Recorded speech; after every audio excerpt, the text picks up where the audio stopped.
Lesson 20. Exercise guidelines and prevention of back pain. Recommendations for the prevention of back pain, exercise guidelines and contraindicated exercises. At the end of this lesson, you will be able to give recommendations for the prevention of back pain, including the importance of good posture. Describe the safety guidelines for exercise prescription for back pain sufferers. Identify exercises that may be beneficial for managing back pain. And list contraindicated exercises for the back pain sufferer.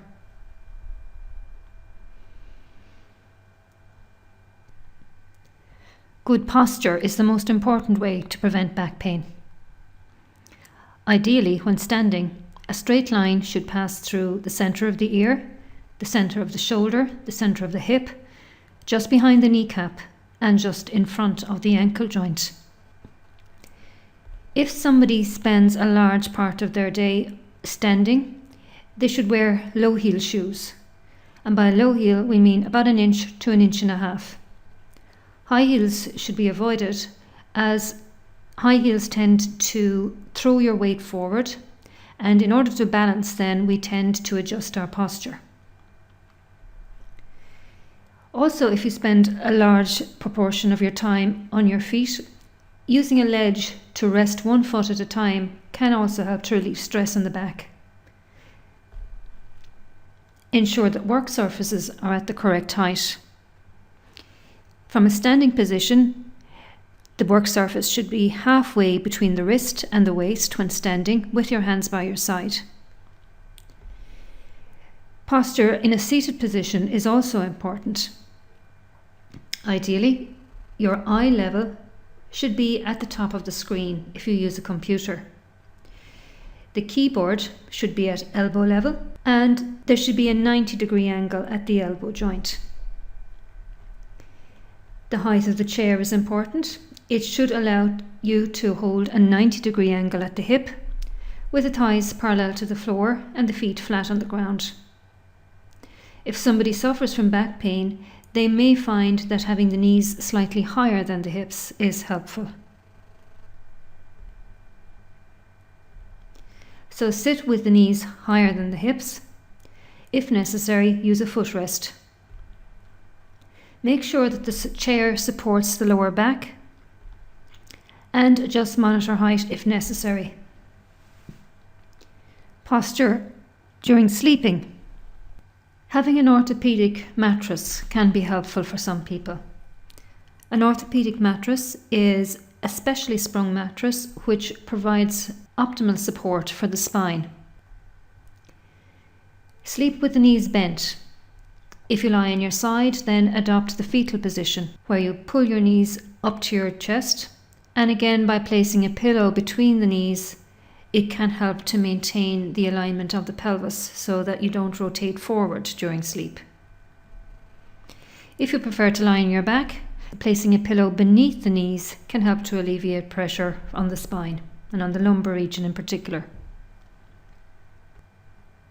Exercising. Correct lifting technique is vitally important, either when exercising or when going about your daily tasks. When lifting, always assess the task, both the area and the load. Bend your knees. Have a broad, stable base. Keep your back straight, though not necessarily vertical. Adopt a firm palmar grip. Keep the weight close to the body and lift through the legs. And if the load is too heavy, get help, either mechanically or assistance from another person. Make sure that you maintain good posture during exercise. Ensure you are wearing appropriate footwear for the type of activity that you're engaged in. And if you're flat-footed, that is, that the natural arch of the foot isn't present, orthotics could be worn. It is important that correct exercise technique is used.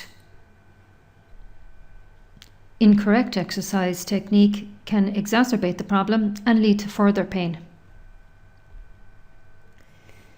Ensure exercise is at the correct intensity. Too high in intensity, particularly if impact is involved, may exacerbate pain, as well lifting weights that are too heavy. People with back pain are advised to stay as active as possible.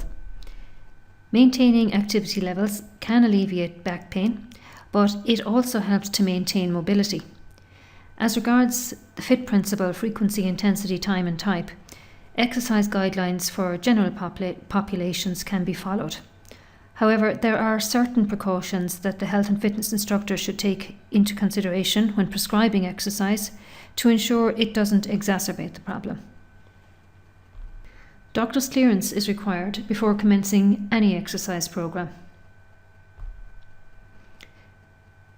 Seek specific recommendations from medical professional, for example, the physio, regarding movements which would be beneficial or movements which should be avoided. These may be specific to the individual depending upon the nature of their problem. I'd like you to pause the video here now and make a list of, first of all, activities or exercises which may be beneficial, and secondly, activities or exercises which you think should be avoided by the person with back pain.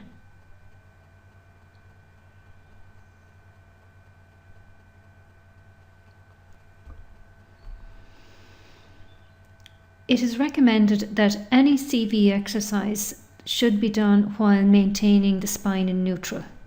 So what we mean by this is maintaining our posture as much as possible while exercise. So the stomach should be tight, the back should be straight or neutral, shoulders back and the chest lifted. We would encourage all our clients to adopt this posture when training. It may be difficult to maintain a good posture on some CV machines, for example, a rowing machine or the stair climber or even the cross trainer, which involves or may involve a certain amount of spinal rotation. So suitable CV machines, particularly for the beginner, would include the treadmill or the upright bike, as these two make it easier to maintain a good posture. Impact may cause pain, so avoid it if it does. Avoid exercising to exhaustion. As we become tired, it is more difficult to maintain posture and there is a loss of form. Also, if we are lifting weights or heavier weights to exhaustion, there is a tendency to cheat as the muscles fatigue. LME exercises should be included as part of the exercise program. The emphasis here should be on core stability, as this will help to strengthen the abdominal muscles, the erector spinae and the glutes, or the core muscles, which all will help to protect the spine and help us to maintain our good posture. So core stability exercises using mats and stability balls are good ways of strengthening these muscles. Stretch the hamstrings and the erector spinae and the iliopsoas, which are the hip flexors. Some clients may find Pilates or yoga beneficial. However, if recommending your client to a Pilates class or a yoga class, make sure that the instructor is familiar with the causes of back pain and has the knowledge to deal with somebody who is currently suffering. Abdominal ptosis. This is the term used to describe fat which is predominantly stored around the stomach area and results in a protruding abdomen. This can be prevented through the use of diet and exercise. If someone carries a lot of weight around the abdominal region, the abdominal muscles are likely to be weak. That puts additional stress then on the back muscles or the erector spinae. So this can all contribute towards back pain as well. So abdominal ptosis and weight gain in general, or excessive weight gain, should be avoided. If you're in any doubt about what kind of exercises it is safe for your client to practice, then you should refer to a specialist, either the client's doctor or physiotherapist.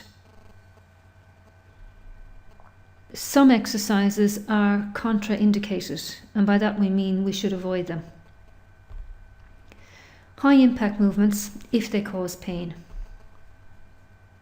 Avoid activities if a stable spine and optimal posture are difficult to maintain. So while swimming may be an exercise that is often recommended for people with back pain, if your client is unable to maintain a good posture while swimming, it may not necessarily be the best exercise for them. And by this I mean if there's a lot of rotation while they swim, or if they perform the breaststroke, say with their head lifted out of the water all of the time. This would put additional stress on the back, which may exacerbate back pain. Avoid extreme flexion. An example of extreme flexion would be bending forward or bending down to touch your toes, and also extreme extension of the spine. These can be performed within a pain-free range of movement. And avoid movements that combine flexion and rotation of the spine. Some Pilates and yoga exercises combine both flexion and rotation in the one exercise or in the one movement. So again, these types of activities should be avoided.